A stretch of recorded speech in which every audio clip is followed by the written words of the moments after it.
जय श्री कृष्ण। श्रीमद् भगवत गीता अध्याय 14 प्रकृति के 3 गुण। सतोगुण मनुष्य को सुख से बांधता है, रजोगुण सकाम कर्म से बांधता है और तमोगुण मनुष्य के ज्ञान को ढककर उसे पागलपन से बांधता है। तात्पर्य, सतोगुणी पुरुष अपने कर्म या बौद्धिक वृत्ति से उसी तरह संतुष्ट रहता है जिस प्रकार दार्शनिक, वैज्ञानिक या शिक्षक अपनी अपनी विद्याओं में निरत रहकर संतुष्ट रहते हैं। रजोगुणी व्यक्ति सकाम कर्म में लग सकता है। वह यथासंभव धन प्राप्त करके उसे उत्तम कार्यों में व्यय करता है। कभी कभी वह अस्पताल खोलता है और धर्मार्थ संस्थाओं को दान देता है। ये लक्षण है रजोगुणी व्यक्ति के। लेकिन तमोगुण तो ज्ञान को ढक लेता है। तमोगुण में रहकर मनुष्य जो भी करता है वह न तो उसके लिए न किसी अन्य के लिए हितकर होता है।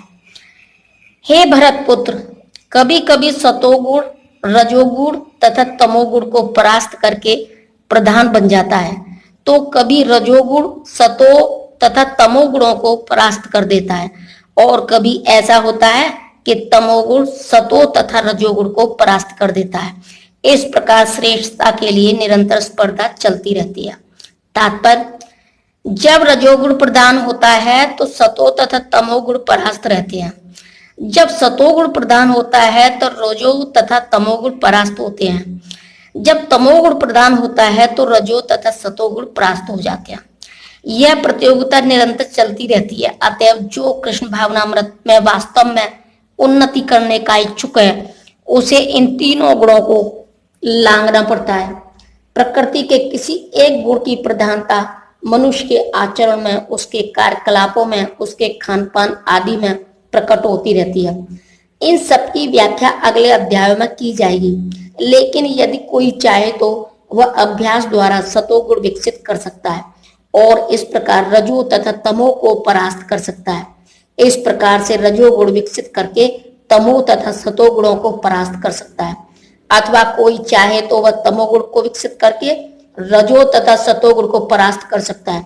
यद्यपि प्रकृति के ये 3 गुण होते हैं, किंतु यदि कोई संकल्प कर ले तो उसे सतोगुण का आशीर्वाद तो मिल सकता है और वह उसे लांघकर शुद्ध सतोगुण में स्थित हो सकता है, जिसे वासुदेव अवस्था कहते हैं, जिसमें वह ईश्वर के विज्ञान को समझ सकता है। विशिष्ट कार्यों को देखकर ही समझा जा सकता है कि कौन व्यक्ति किस गुण में स्थित है। सतोगुण की अभिव्यक्ति को तभी अनुभव किया जा सकता है जब शरीर के सारे द्वार ज्ञान के प्रकाश से प्रकाशित होते हैं। तात्पर्य, शरीर में 9 द्वार हैं, 2 आंखें, 2 कान, 2 नथुने, मुंह, गुदा तथा उपस्थ। जब प्रत्येक द्वार सत्व के लक्षण से दीप्त हो जाए तो समझना चाहिए कि उसमें सतोगुण विकसित हो चुका है। सतोगुण में सारी वस्तुएं अपनी सही स्थिति में दिखती हैं, सही सही सुनाई पड़ता है और सही ढंग से उन वस्तुओं का स्वाद मिलता है।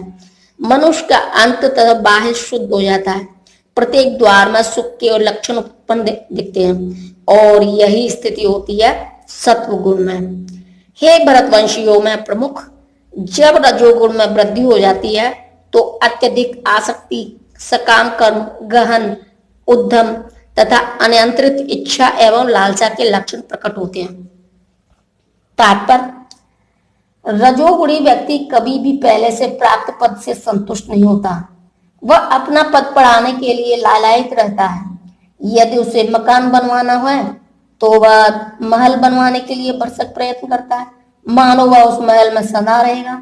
वह इंद्रिय तृप्ति के लिए अत्यधिक लालसा विकसित कर लेता है। उसमें इंद्रिय तृप्ति की कोई सीमा नहीं है। वह सदैव अपने परिवार के बीच तथा अपने घर में रहकर इंद्रिय तृप्ति करते रहना चाहता है। इसका कोई अंत नहीं है। इन सारे लक्षणों को रजोगुण की विशेषता मानना चाहिए। जब तमोगुण में वृद्धि हो जाती है तो हे कुरुपुत्र, अंधेरा, जड़ता, प्रमत्ता तथा मोह का प्राकट्य होता है।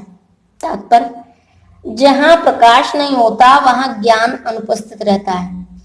तमोगुणी व्यक्ति किसी नियम में बंधकर कार्य नहीं करता। वह अकारण ही अपनी सनक के अनुसार कार्य करना चाहता है। यद्यपि उसमें कार्य करने की क्षमता होती है, किंतु वह परिश्रम नहीं करता। वह मोह कहलाता है। यद्यपि चेतना रहती है लेकिन जीवन निष्क्रिय रहता है। ये तमोगुण के लक्षण हैं।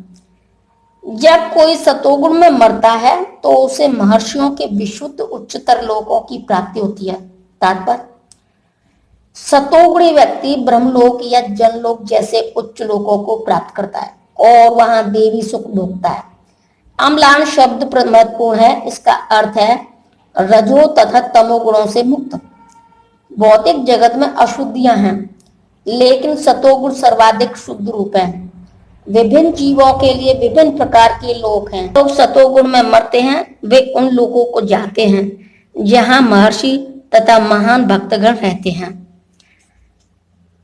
जब कोई रजोगुण में मरता है तो वह सकाम कर्मियों के बीच में जन्म ग्रहण करता है, और जब कोई तमोगुण में मरता है तो वह पशु योनि में जन्म धारण करता है। तात्पर्य, कुछ लोगों का विचार है कि एक बार मनुष्य जीवन की प्राप्ति करके आत्मा कभी नीचे नहीं गिरता। यह ठीक नहीं है। इस श्लोक के अनुसार यदि कोई तमोगुणी बन जाता है तो वह मृत्यु के बाद पशु योनि में प्राप्त होता है।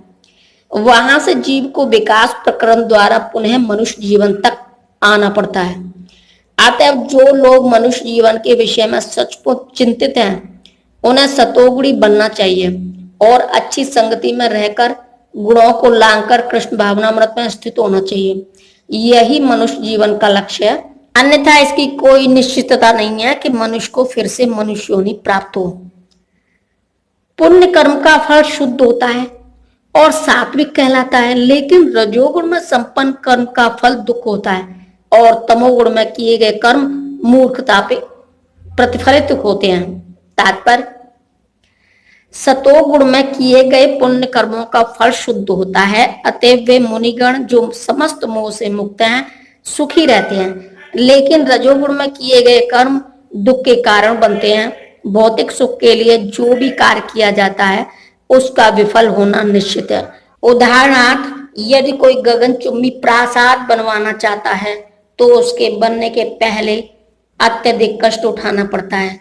मालिक को धन संग्रह के लिए कष्ट उठाना पड़ता है और प्रासाद बनाने वाले श्रमियों को शारीरिक श्रम करना होता है। इस प्रकार कष्ट तो होते ही हैं। अतः भगवद गीता का कथन है कि रजोगुण के अधीन होकर जो भी कर्म किया जाता है उसमें निश्चित रूप से महान कष्ट भोगने पड़ते हैं। जय श्री कृष्ण।